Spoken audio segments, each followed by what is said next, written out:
కన్నీళ్లు విడుచుచు విత్తువారు సంతోషగానముతో పంట కోసెదరు. ఇక్కడ రెండు మాటలు మనం చూస్తున్నాం. అదేమిటంటే, పై లైన్లో కన్నీళ్ళు అని ఉన్నది,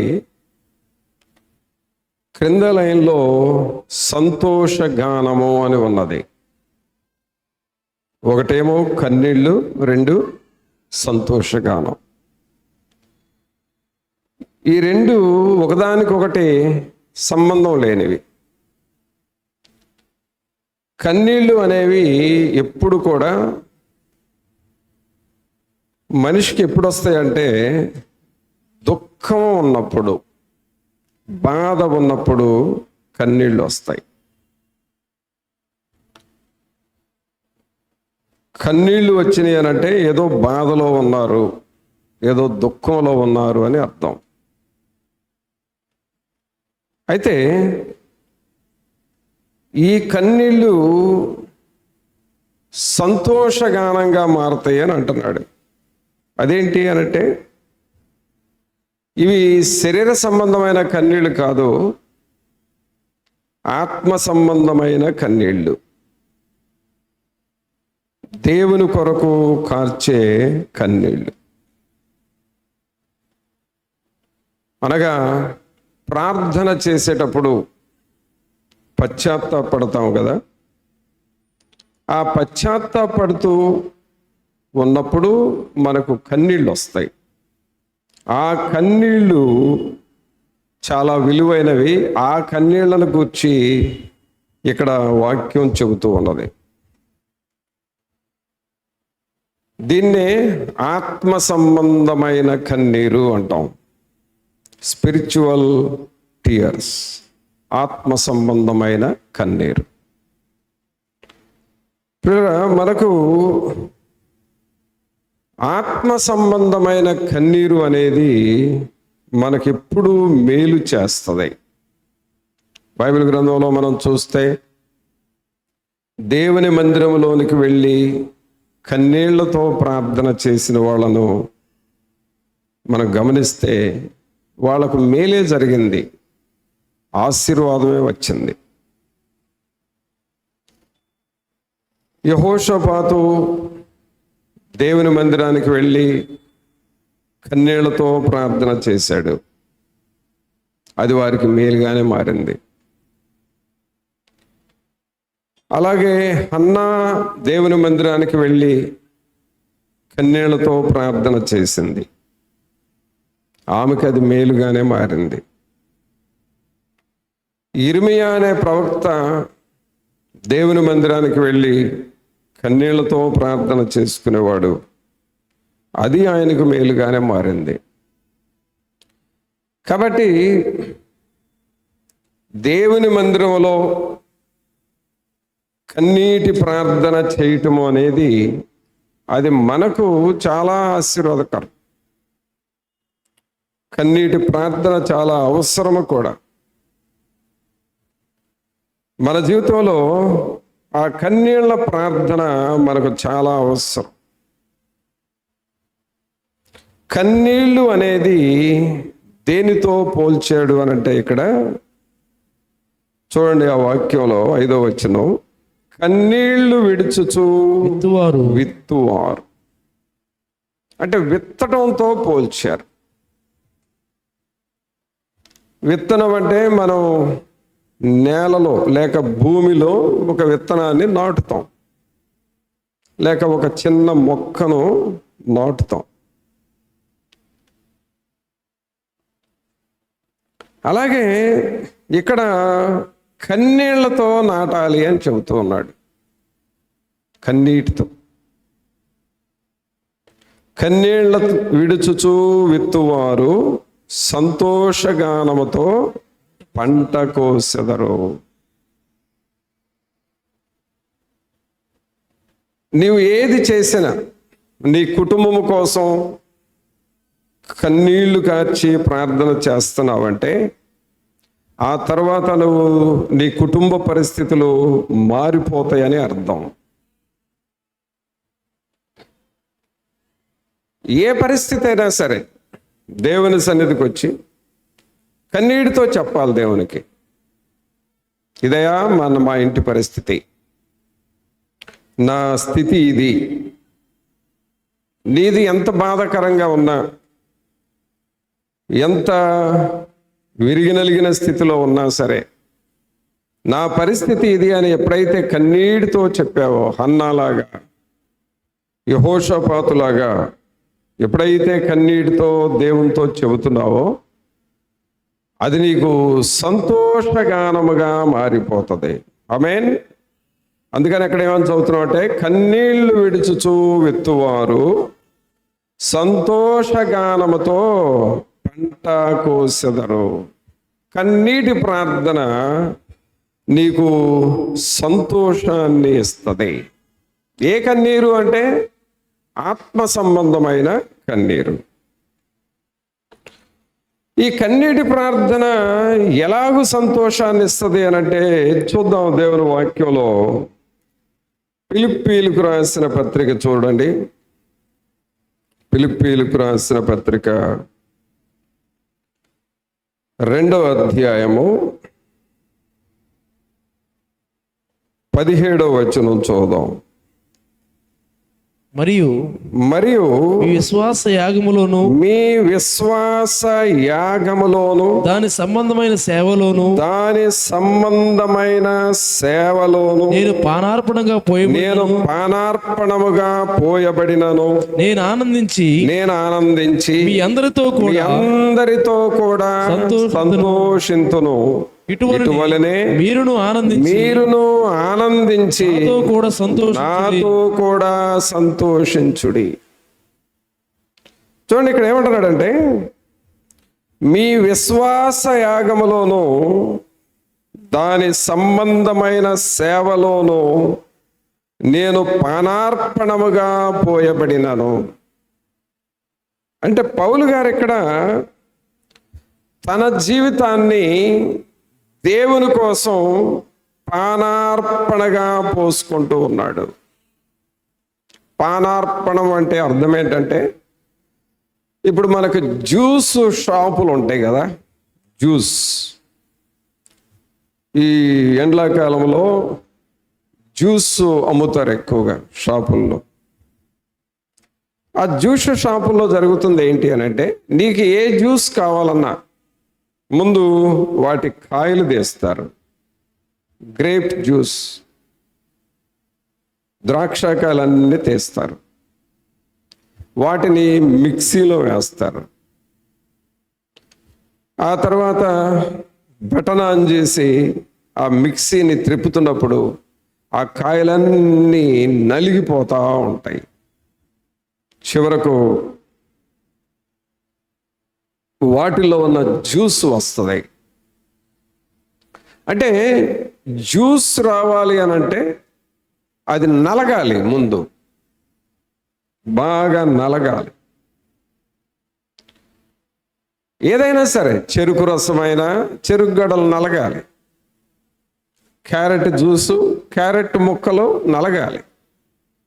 గ్రేప్ జ్యూస్, గ్రేప్స్ అన్నీ నలగాలి. అంటే జ్యూస్ అంటేనే నలగటం. ఇప్పుడు పౌలు గారు కూడా పానార్పణము అంటున్నాడు. పానార్పణం అంటే తన ప్రాణాన్ని దేవునికి అర్పిస్తూ ఉన్నాడు. పౌలు గారు చెప్పే మాట ఏమిటంటే, బ్రతుకుట క్రీస్తే, చావైతే లాభము. నేను దేవుని కొరకు జీవిస్తాను, దేవుని కొరకు నేను బ్రతుకుతాను. దేవుని కొరకు బ్రతికేటప్పుడు శోధనలు వస్తాయి.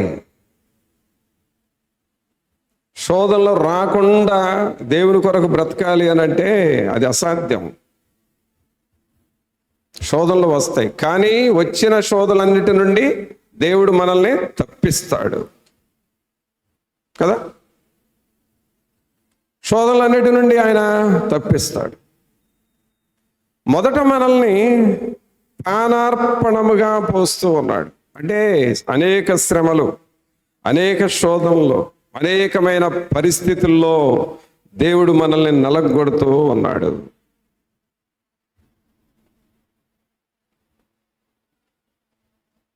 మన ఆత్మను పానార్పణంగా పోస్తూ ఉంటాం. అంటే కొంత నలుగుడు, కొన్ని శ్రమలు ఉంటాయి.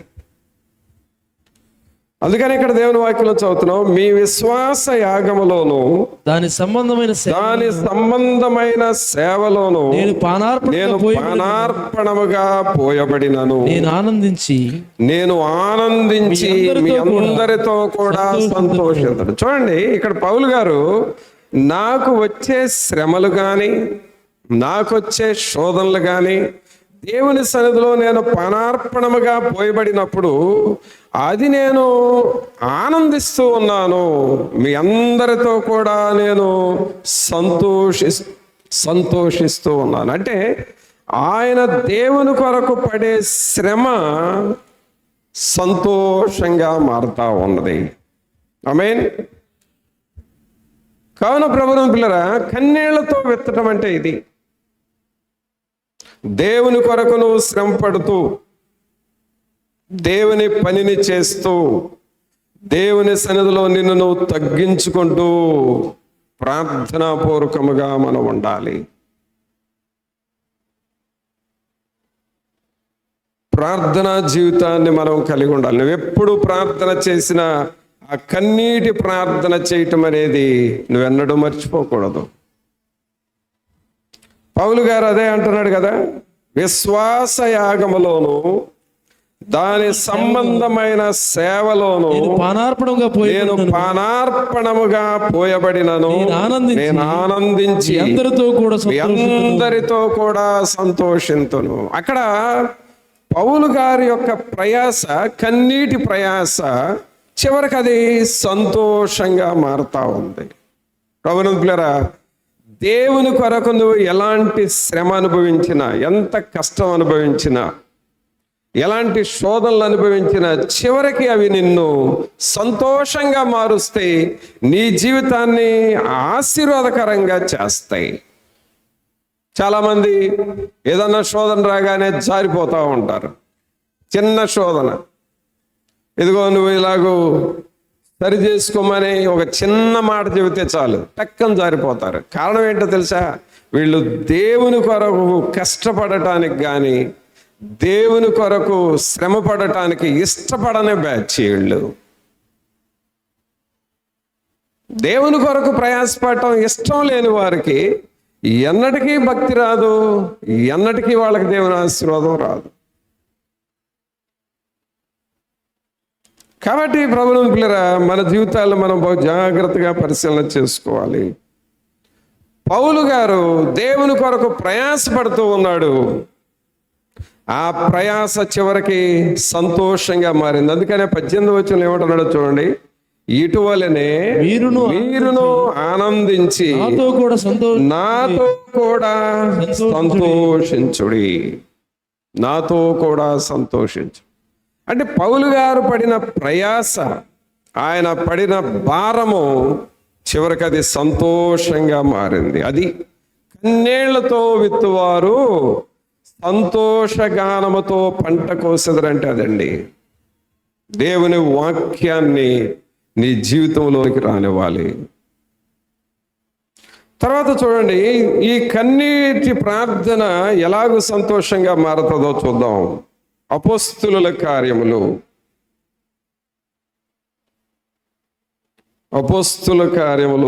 3వ అధ్యాయము.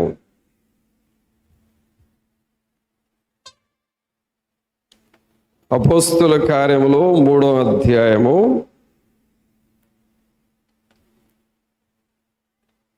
8వ వచనం చూడండి, 7వ వచనం నుండి చూద్దాం. వాని కుడి చేయి పట్టుకొని లేవనెత్తెను. వెంటనే వాని పాదములను చీలమండలను బలము పొందెను.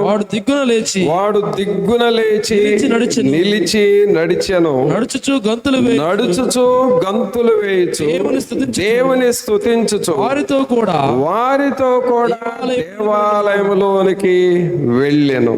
ఇక్కడ 2వ వచనం గనక చదివితే అతని కండిషన్ ఏంటో చూడండి. పుట్టినది మొదలుకొని వాడైన ఒక మనుషుడు కుంటివాడైన ఒక మనుషుడు మోసుకొని పోబడుచుండెను. వాడు దేవాలయములోనికి వెళ్ళు వారిని భిక్షమడుగుటకు కొందరు ప్రతిదినము వానిని శృంగారమును దేవాలయపు ద్వారమునొద్ద ఉంచుచూ వచ్చిరి. చూడండి ఇతని పరిస్థితి ఏంటి అని అంటే, ఇక్కడ ఇతడు భిక్షమడుక్కుంటూ ఉన్నాడు. ఎందుకు భిక్షం అడగాల్సి వచ్చిందంటే, పుట్టినది మొదలుకొని కుంటివాడుగా ఉన్నాడు. ఒకసారి ఆలోచన చేయండి, పుట్టినది మొదలుకొని కుంటివాడుగా ఉన్న వ్యక్తి, అది కూడా భిక్షం అడుక్కునే వ్యక్తి ఏమన్నా సంతోషంగా ఉంటాడా? ఏమన్నా ఆనందంగా ఉండగలడా? ఏంట్రా నా బ్రతికి ఎట్లయిపోయింది, ఏం పాపం చేసుకున్నానో, లేక మా అమ్మా నాన్న ఏం పాపం చేశారో, నా జీవితం ఎట్లయిపోయింది, కుంటోడుగా పుట్టాను, కుంటోడుగా బ్రతుకుతున్నాను, అది కూడా నన్ను ఒక స్థలం నుండి ఇంకొక స్థలానికి వెళ్ళాలంటే నేను వెళ్ళలేకపోతున్నాను, నన్ను మోసుకొని వెళుతున్నారు నలుగురు మంచం మీద పెట్టుకొని. చచ్చిపోయిన నలుగురు ఎట్లా మోస్తారో నన్ను కూడా అలాగే మోస్తున్నారు కదా, ఏంటి నా జీవితం, నా జీవితం వల్ల ఉపయోగం ఏంటి? ఇలాగూ ఆలోచనలు చాలా విచారకరంగా, బాధాకరంగా మారిపోయినాయి.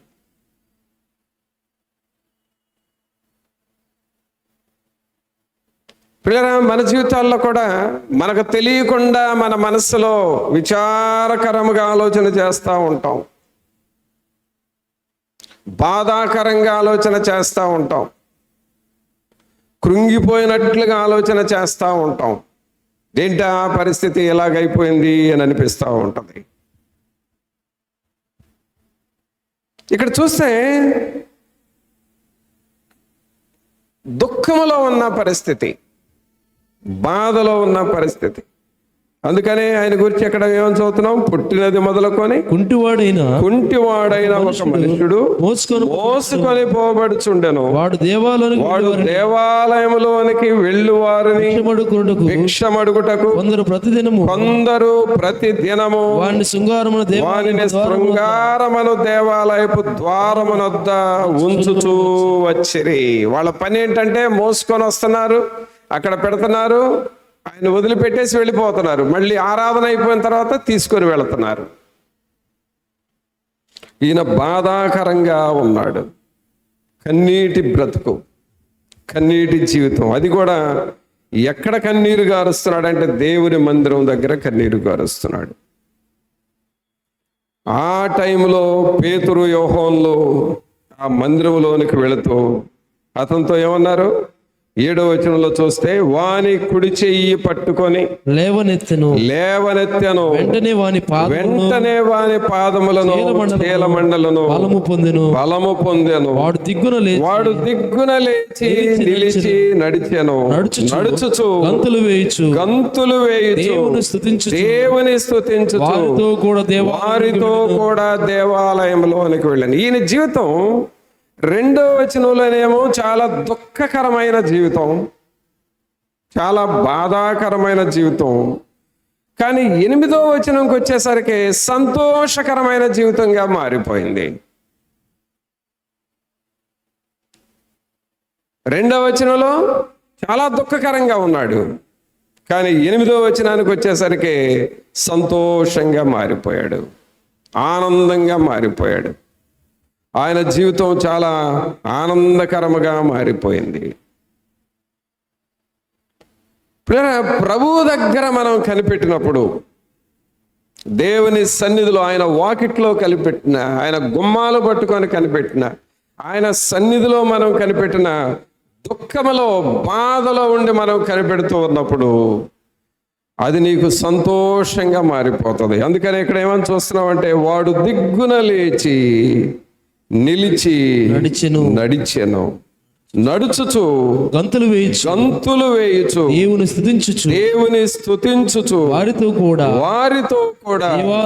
దేవాలయములోనికి వెళ్ళాను. ఆయన దేవాలయంలోనికి రావటం అదే ఫస్ట్ టైం. అంతకుముందు దేవాలయం బయట అడుక్కుంటా కూర్చునే వ్యక్తి ఈ రోజున మేలు పొందిన తర్వాత, దేవుని ఆశీర్వాదం పొందిన తర్వాత లోపలికి రావటం జరిగింది. లోపలికి వచ్చాడు. దేవుని స్తుతించుచు వారితో కూడా దేవాలయంలోనికి వెళ్ళాను. ఆయన చరిత్ర మారిపోయింది. 2వ వచనంలో దుఃఖంతో ఉన్నాడు, కన్నీళ్ల జీవితం అది. 8వ వచనంకి వచ్చేసరికి సంతోషకరమైన జీవితం, దేవుని స్తుతిస్తూ ఆనందముతో గంతులు వేస్తా ఉన్నాడు. చూసారా?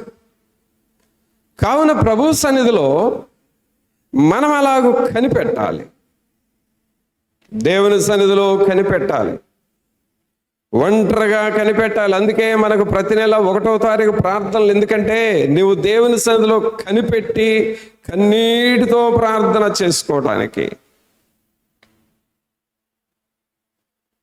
ప్రతి నెల ఒక రోజు 24 గంటల ప్రార్థన ఎందుకు పెట్టాము అనంటే, ప్రతి నెల ఒక్కసారి నిన్ను నువ్వు తగ్గించుకొని దేవుని సన్నిధిలో ప్రార్థన చేసుకోవాలి.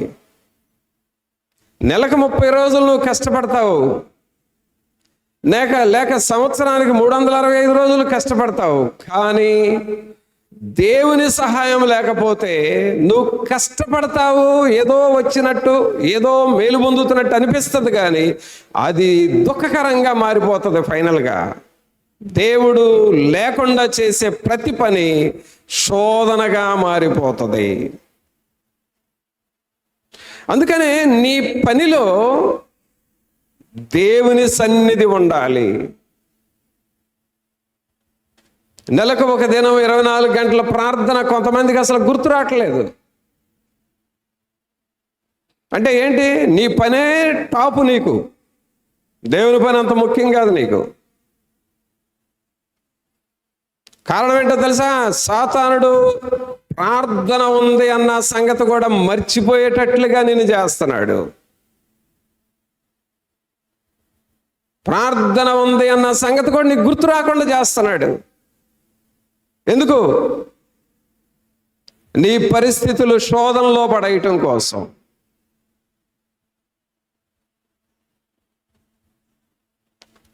నీ పరిస్థితులు ఇదిగో ఇక్కడ మనం చదువుతున్నాం. 2వ వచనంలో చాలా దుఃఖకరంగా ఉన్నాడు ఈ వ్యక్తి, కానీ 8వ వచనంకి వచ్చేసరికి సంతోషకరంగా మారాడు. కారణం ఏంటంటే దేవుని సన్నిధిలో, దేవుని వాకిటి ఎదుట ఉన్నాడు. సోదరుడా, సహోదరి, ఈ రోజున దేవుని వాకిట్లో ఉండబట్టే నువ్వు క్షేమంగా ఉన్నావు. తెలుసా నీకు? దేవుని సన్నిధిలో ఉండబట్టే క్షేమంగా ఉన్నావు. ఈ సంగతి నువ్వు మర్చిపోయి ప్రవర్తించబాకు.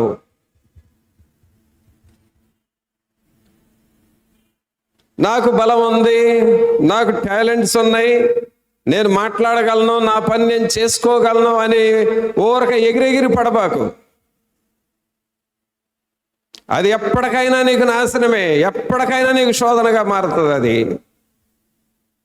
కొంతమంది దేవుని మాటల్ని విలువగా తీసుకోరు. దేవుని సేవకుడు చెబితే ఈ చులకనగా తీసుకుంటా ఉంటారు. ఎవరికి నష్టం? సేవకుడికి ఏమన్నా నష్టమా? వాళ్ళు నష్టపోయిన తర్వాత మరలా పశ్చాత్తాపడటానికి, తగ్గించుకోవటానికి కూడా సాతానుడు వాళ్ళకి అవకాశం ఇవ్వట్లేదు. పోయిన నష్టం ఏదో అయిపోయింది, ఇప్పుడన్నా తగ్గించుకుందాం అనే మనసు కూడా సాతానుడు రానివ్వదు వాళ్ళకి. అందుకనే నిన్ను నీవు బహు జాగ్రత్తగా ఒక సరైన మార్గంలో నడిపించుకుంటా ఉండాలి.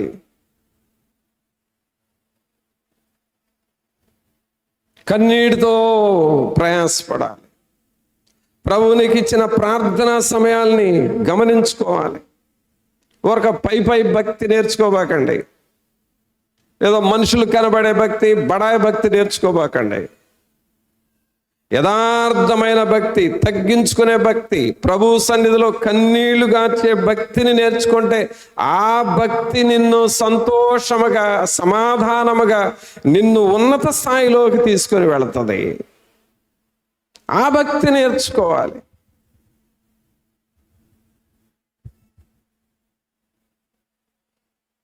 ఆ భక్తి మనుషుల్ని గంతులు వేసేటట్లుగా, సంతోషపడేటట్లుగా చేస్తుంది. సంతోషం పొంగేను, సంతోషం పొంగేను, సంతోషం పొంగి పొర్లేను. హల్లెలూయా యేసునాథు రక్షము, నా పాపం కడిగెన్, సంతోషం పొంగి పొర్లేను. ఏం పొరలాలండి మనలో? సంతోషము పొంగి పొర్లుతుంది. ప్రభువు నీకు ఇచ్చే సంతోషం అది.